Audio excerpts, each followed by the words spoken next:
Vous regardez Croissance Verte sur la panafricaine Medi 1 et merci de nous rester fidèles. Aujourd'hui, focus sur le reboisement, une pratique essentielle pour restaurer les forêts et préserver la biodiversité.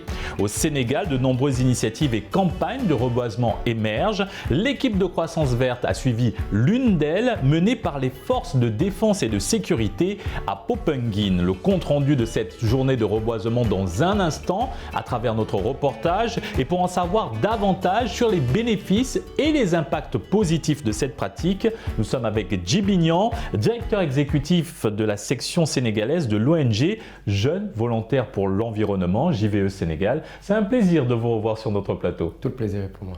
Et Monsieur Nyon, on se retrouve ici juste après notre reportage, direction la commune de Popenguine Ndayane sur la petite côte du Sénégal. C'est un reportage signé Eva Sagna et Bachir Bodian.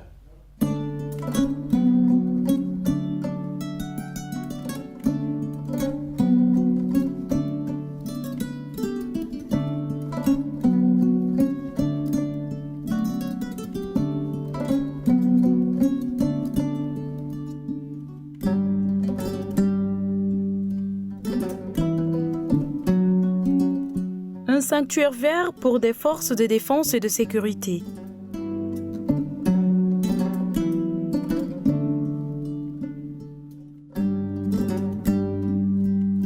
Plus de 5 ans que ces Diambars s'investissent dans la préservation de l'écosystème à Popenguine.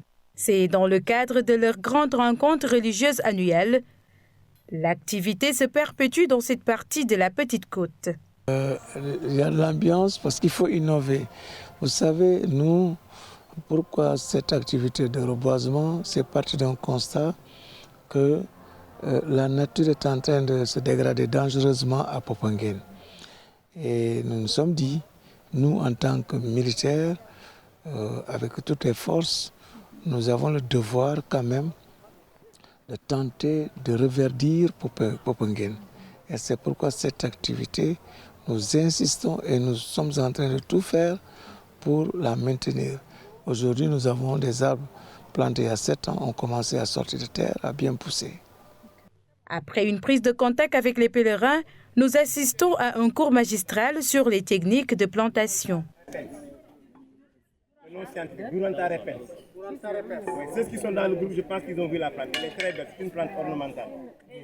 Quelques plantes qu'on a amenées, des plantes d'ombragées comme la khaya, et aussi quelques plantes ornementales comme le cordia, mais aussi comme le terminalis mentalis. Donc on est en train d'expliquer tous les participants les techniques de reboisement. Effectivement, parce qu'au niveau de ces plants-là, nous avons vu qu'il y a des plantes qui ont déjà leurs racines qui sortent des gaines. Donc, et le technicien était en train de les expliquer. Pour ça, comment il faut couper le sachet, c'est-à-dire la gaine, et comment il faut creuser et comment il faut mettre le plant qui est en terre et comment il faut ramener le sable et aussi bien damer le sol pour éviter des poches d'air à l'intérieur de ce trou. Une diversité d'arbres est plantée pour rendre ce lieu attrayant. Ils sont pour la plupart des arbres d'ornement et d'ombrage plantés sur ce sol rocailleux. Cette zone a vu, il y a beaucoup de pierres, il y a beaucoup de roches. On n'a pas fait la pédologie du sol pour voir l'intérieur. Parce que même la couche peut vous faire croire que c'est accessible. Alors qu'à l'intérieur, on peut avoir des basaltes ou bien, des sols qui sont carrément imperméables. Ça, quand les racines arriveront à ce niveau, s'ils ne peuvent pas percer cette couche dure, ce sont les racines qui vont s'enrouler. Ils vont devenir des racines en croche. Et ça, ce n'est pas bon pour la plante. Ces hommes et femmes militaires et paramilitaires ont mis de côté bérets, bottes, pour s'investir pour une cause commune, celle de la protection de l'environnement, une question d'actualité. Quand on vient ici pour prier, on devrait être dans de bonnes conditions. Et voilà, être dans un milieu très agréable. Et je crois que le reboisement participe effectivement à ça, à rendre le milieu beaucoup plus agréable, beaucoup plus attrayant. Parce qu'il y aura de l'ombrage. Aujourd'hui, s'il n'y avait pas les arbres, peut-être partout on aurait installé des tentes. Cela veut dire que chaque arbre, on pouvait peut-être payer aujourd'hui 10 000 francs. C'est-à-dire parce que l'arbre a remplacé une tente qu'on devrait louer voilà, pour venir mettre. Et donc c'est pour non seulement reverdir le milieu, mais aussi en tout cas le purifier. N'oubliez pas qu'on vient de Dakar, là où il est le polier, mais ici quand même les arbres contribuent énormément à purifier l'air et voilà, à rendre le climat beaucoup plus clément. Chaque arbre planté porte une empreinte. Pour celui-ci, on l'appellera l'arbre Niofar. C'est une cause qui touche, je veux dire, c'est dans l'air du temps. Donc le fait que les forces de défense et de sécurité s'investissent également, comme d'autres acteurs ici au Sénégal et même partout ailleurs dans le monde, c'est une très belle chose. On ne peut que féliciter ça et on ne peut que s'associer et féliciter le colonel pour ses initiatives. Et après, pour nous, il n'y a pas eu d'hésitation. On a tout de suite répondu positivement. On a pris liaison avec le colonel pour lui dire qu'une délégation des éléments français au Sénégal allait bien sûr se rendre aujourd'hui pour participer à une belle activité et surtout pour partager des moments, je pense, conviviaux, tournés bien sûr autour de la foi, mais avec nos partenaires, tout simplement. Il marquera la présence à ce reboisement de l'armée française au Sénégal. Bien sûr, l'arbre de la cohésion. Pourquoi? Puisque notre thème repose sur la cohésion. Donc, déjà, on avait toujours cherché à éviter les éléments français d'ici.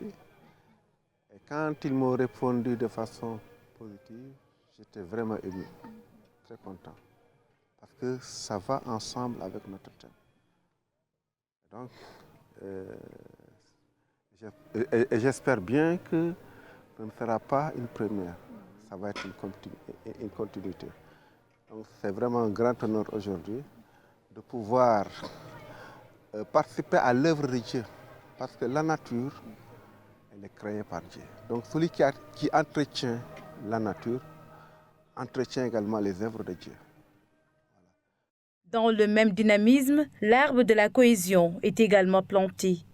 Il répond au thème de la 7e édition. Ce lieu reçoit beaucoup de monde. Mais vous savez, le rôle des plantes, entre autres rôles, je veux dire que non seulement pour reverdir, rendre le cadre attrayant, parce qu'en créant un microclimat, ça favorise la prière. Les gens ne sont pas sous le soleil. Mais hormis ça, les plantes servent à lutter contre la pollution. Et là où se rassemblent les gens, il y a toujours des gaz, comme entre les gaz carboniques et autres gaz. Le reboisement est une noble cause qui répond à la crise environnementale actuelle. C'est aussi un investissement pour l'avenir des futurs pèlerins. Cette journée de reboisement avec les forces de défense et de sécurité catholiques sénégalaises interpelle néanmoins sur l'entretien et le suivi de l'évolution de ces plans. Il faudrait qu'il y ait entente entre l'autorité religieuse qui est là et les FDS pour voir les voies et moyens pour suivre. C'est vrai, il y a quelqu'un qui est prédisposé à entretenir ce qui est là. Mais je dis ça ne suffit pas. Parce que ici, c'est une seule personne. Cette personne ne pourra pas, à elle seule, faire tout ce travail. Et donc, il y aura une réflexion que nous allons mener, non seulement avec les forces de défense, mais avec l'autorité religieuse, à savoir l'évêque. Parce que je peux dire que l'évêque tient beaucoup à l'entretien de ces lieux. Peupenguine, une commune très célèbre grâce à sa réserve naturelle, ses belles plages, ses falaises, mais aussi de par la religion. L'agriculture y constitue la seconde activité économique après la pêche.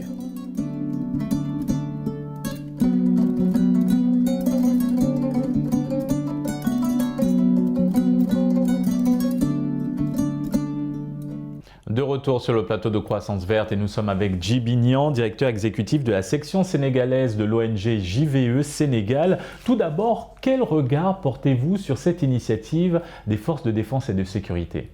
Je pense qu'il faut d'abord commencer par les remercier et saluer cette initiative.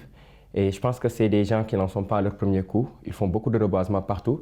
Et au-delà de ce reboisement-là aussi, n'oublions pas que ce sont ces mêmes forces de défense et de sécurité qui protègent nos forêts, qui font beaucoup d'actions dans tout ce qui est protection de la biodiversité, parce que ce ne sont pas seulement les agents des eaux et forêts aujourd'hui qui sont dans la protection, les militaires, la douane, et tous, ils sont aujourd'hui dans tout ce qui est contrôle de coupure, voilà, tout ce qui est destruction de nos forêts et tout ça. Donc s'ils vont jusqu'à faire des actions de reboisement, participer à l'effort de reverdissement de nos communes, je pense que c'est vraiment quelque chose à saluer. Et le faire à Popenguine aussi, c'est très bien, parce que Popenguine, c'est une ville qui est en train de grandir, c'est une ville religieuse à l'instar de Touba, à l'instar de Ndiassane. C'est des milliers de personnes qui se regroupent par année là-bas, ils ont besoin d'ombre. Et je pense que mettre des arbres dans ces endroits-là, c'est très salutaire et c'est quelque chose vraiment à saluer. Monsieur Niang, au sein de JVE, le reboisement fait partie des activités que vous menez. Qu'en est-il du choix des sites où vous réalisez vos actions? Bon, par rapport au choix il y a beaucoup de paramètres qui entrent en jeu. Hein, voilà. Donc, quand nous devons faire des reboisements, il faut d'abord penser au suivi. On ne doit pas planter pour planter. L'autre chose, c'est voir comment sécuriser les arbres que nous plantons, comment créer des systèmes de parrainage pour qu'il y ait des gens qui puissent s'occuper de ces arbres-là. Si c'est dans des écoles, voir s'il n'y a pas de la divagation. Donc il y a beaucoup de paramètres qui entrent dans le choix des zones, dans le choix des endroits et même dans le choix des arbres à planter. On ne peut pas venir planter des arbres n'importe où sans vérifier si ces arbres-là sont adaptés à la zone et tout ça. Donc il y a beaucoup de paramètres qui entrent dans les activités de reboisement. C'est pourquoi parfois c'est des choix qui sont vraiment réfléchis. Voilà, au bureau, on rencontre les services compétents, on essaie de travailler avec les eaux et forêts.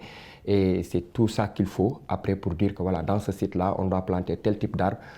C'est tel et tel qui vont s'assurer du suivi. Il faut telle chose pour faire ça et ça et ça. Au niveau des jeunes volontaires pour l'environnement, vous ne vous limitez pas juste à planter des arbres, vous en assurez aussi le suivi. Alors, comment vous y prenez-vous pour réussir ce pari? Oui, bon, je dis souvent aux jeunes avec qui je travaille que les arbres là où ils sont au niveau des pépinières, ils sont très bien entretenus. Ils préfèrent rester là-bas. Donc si nous les trouvons là-bas, ce n'est pas eux qui demandent à être plantés quelque part. Ils sont quelque part, il y a des gens qui s'en occupent. Donc si vous prenez ces arbres-là, vous allez les planter dans un autre endroit, vous devez faire la même chose que là où ils étaient, c'est-à-dire les entretenir, s'occuper de ces arbres-là.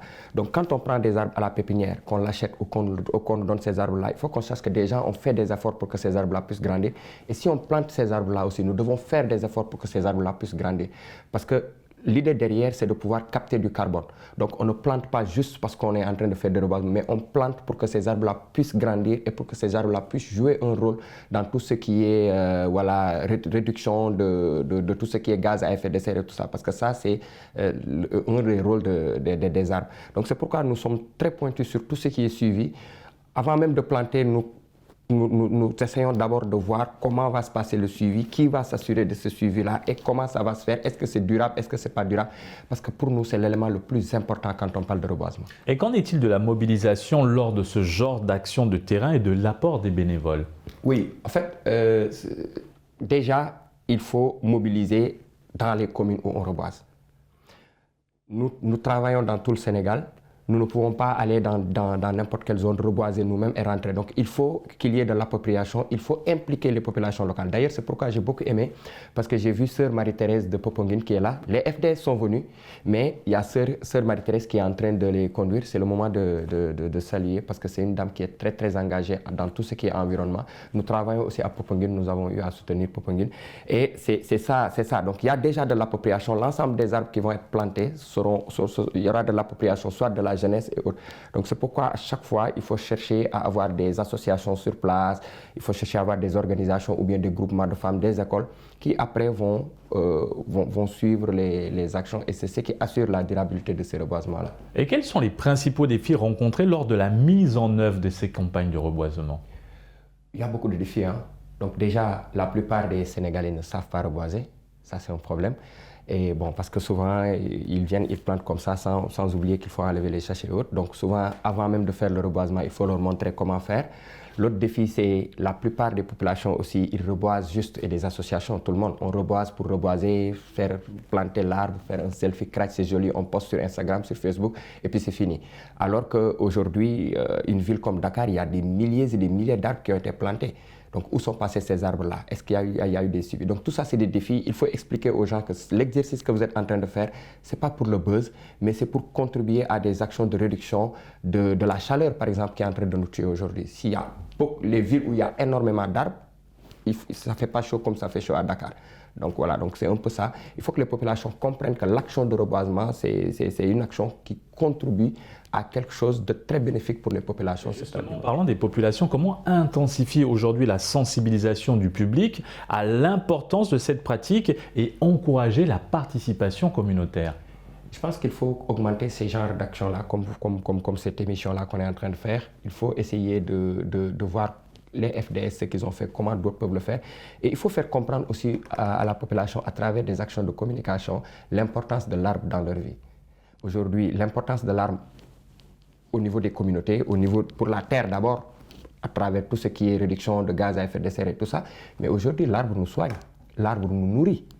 Il y a plein d'autres choses que nous dépendons de ces arbres-là. Aujourd'hui, on ne peut pas entrer dans une maison sans voir quelque chose qui vient d'un arbre. Soit c'est le lit, c'est l'armoire, c'est une table à manger, voilà, c'est même une chaise et tout ça. Donc, nous vivons avec cet arbre-là. Donc, nous les utilisons.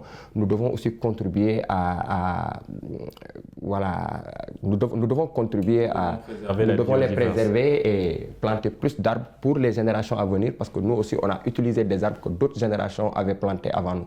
Donc il faut que les populations comprennent vraiment l'importance de l'arbre avant même d'aller vers des reboisements. Parce que nous avons compris l'importance de l'arbre, c'est pourquoi nous organisons des campagnes. Eux, ils ont compris, mais les populations aussi doivent comprendre. Et pour ça, il faut faire énormément de campagnes de sensibilisation. C'est la période, bientôt beaucoup de gens vont faire des reboisements. C'est le moment de faire des campagnes de sensibilisation, c'est le moment d'en parler, c'est le moment de bourrer les populations avec ces techniques-là. Intéressons-nous maintenant aux défis majeurs auxquels notre région fait face en matière de déforestation. Qu'en est-il? Bon, c'est les problèmes qui sont là. Aujourd'hui, si nous prenons le Sénégal, par exemple, vers les régions du Sud, la déforestation est liée au manque de travail. Nous avons des arbres. Quand les jeunes n'avaient pas de problème de travail autre, bon, c'est la démographie, les villes ont grandi, il y a beaucoup de jeunes aujourd'hui qui n'ont plus de travail. Et maintenant, il y a des gens qui se sont positionnés de l'autre côté de nos frontières et qui disent aux gens, si vous traversez la frontière avec des planches, du bois, nous on achète. Donc les jeunes aujourd'hui, ils coupent les arbres pour aller les vendre à des prix dérisoires à des étrangers. Et après, ils reviennent, ils ont de l'argent et cet argent-là leur permet de gérer quelques situations.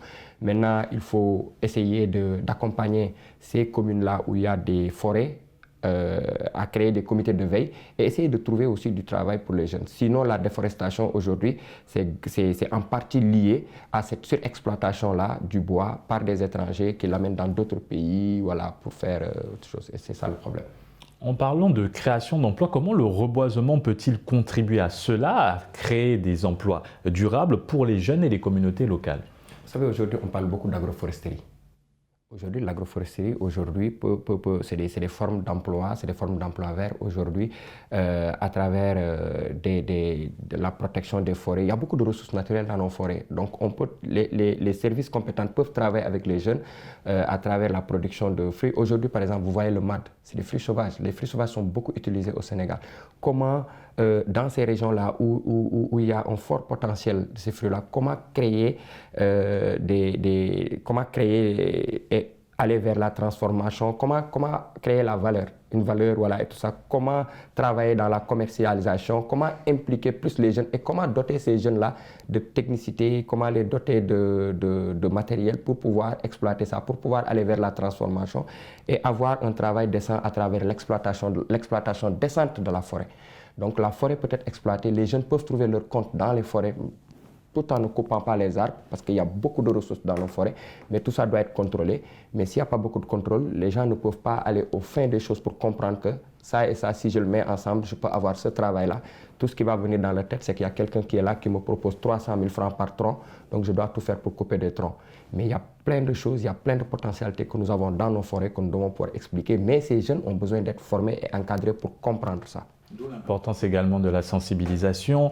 JVE vient de boucler sa tournée nationale. Pouvez-vous revenir sur les grandes étapes de ce périple à travers le Sénégal et les actions entreprises pour la préservation de la biodiversité? Oui, bon, nous avons beaucoup voyagé. Nous sommes allés de Saint-Louis en Casamance. Donc nous avons commencé par Saint-Louis où nous avons travaillé avec les enfants. Après, récemment, nous étions en Casamance dans les îles. Donc en Casamance, nous faisons beaucoup de reboisement de la mangrove. Moi, je pense que cette année, nous avons planté 152 000 propagules de mangrove. Donc nous venons juste de terminer notre AG, nous avons les chiffres. Donc nous avons planté moins d'arbres. Donc cette année, nous avons planté 777 arbres.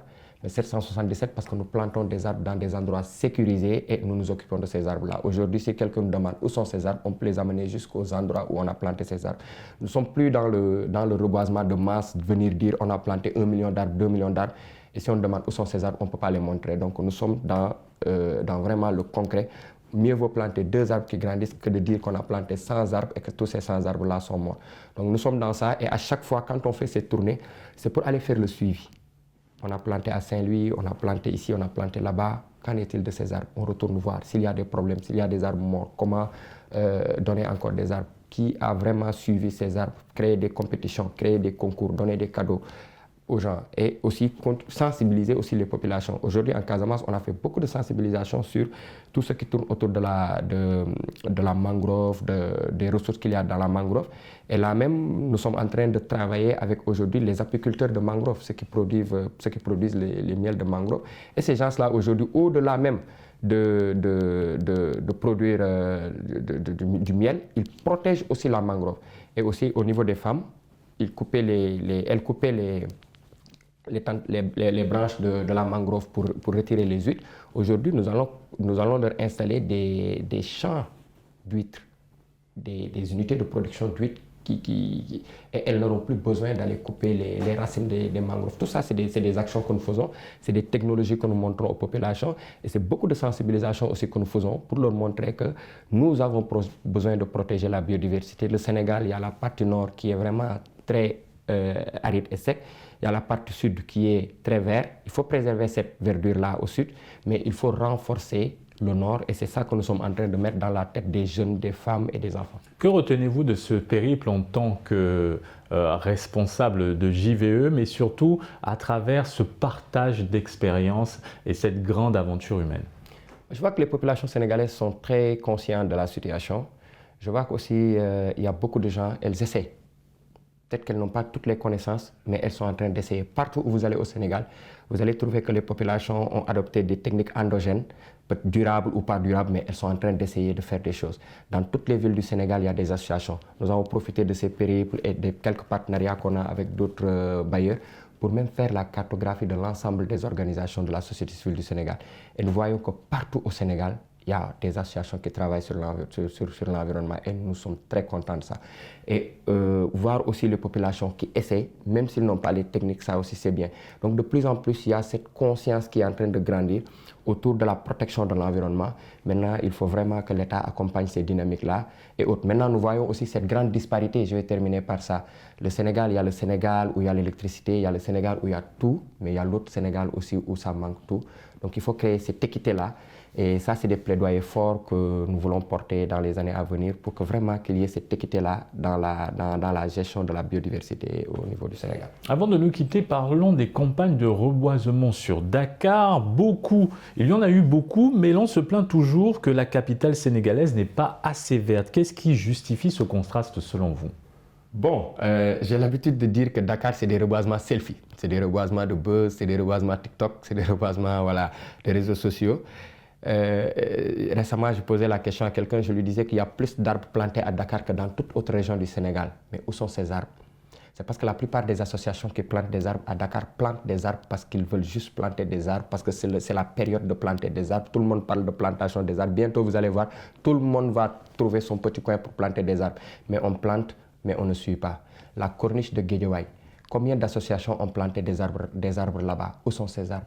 Partout à Dakar. Aujourd'hui, on ne devrait plus parler de reboisement à Dakar, mais on devait parler de suivi de reboisement à Dakar. Parce que moi, toutes les organisations que je connais qui sont à Dakar, ils ont tous fait des campagnes de reboisement. Mais combien d'organisations peuvent vous conduire jusqu'aux arbres où ils ont planté? Ils ne sont pas nombreux. Donc, il faut qu'on arrête cette forme de reboisement de selfie, de buzz, et qu'on fasse des reboisements vraiment très sérieux, où on essaie de mettre où on essaie de créer des systèmes de suivi et où on essaie aussi d'impliquer les services compétents. Moi, je pense qu'on ne peut pas reboiser dans des villes comme Dakar sans impliquer, par exemple, les services des eaux et forêts, sans impliquer la commune où on fait ce reboisement-là, mais sans impliquer aussi l'agence de la Grande Muraille Verte et de la reforestation qui est là. Donc vraiment, je pense qu'il y a beaucoup de paramètres qui entrent en jeu. Et Dakar aussi, le capitaine John, que je salue de passage, il me disait que à Dakar, on doit reboiser en vitesse. Je lui disais, mon capitaine, c'est quoi reboiser en vitesse? Il me dit, à Dakar, vous ne pouvez pas reboiser des petites arbres parce qu'il y a énormément de pollution, il y a énormément de gaz à effet de serre qui sont dégagés. À Dakar, si vous devez reboiser de grandes plantes qui sont bien portantes et ceux qui ont essayé ont réussi. Le capitaine John a planté toute la VDN, ces arbres ont grandi. Pourquoi les arbres des autres n'ont pas grandi? Pourquoi les arbres que d'autres ont plantés ont grandi? C'est ça le problème qu'il faut voir. Merci Monsieur Niang pour cet éclairage. C'est toujours un plaisir de vous recevoir sur ce plateau. Merci beaucoup. Et c'est ainsi que s'achève cette émission. Excellente suite des programmes sur la panafricaine.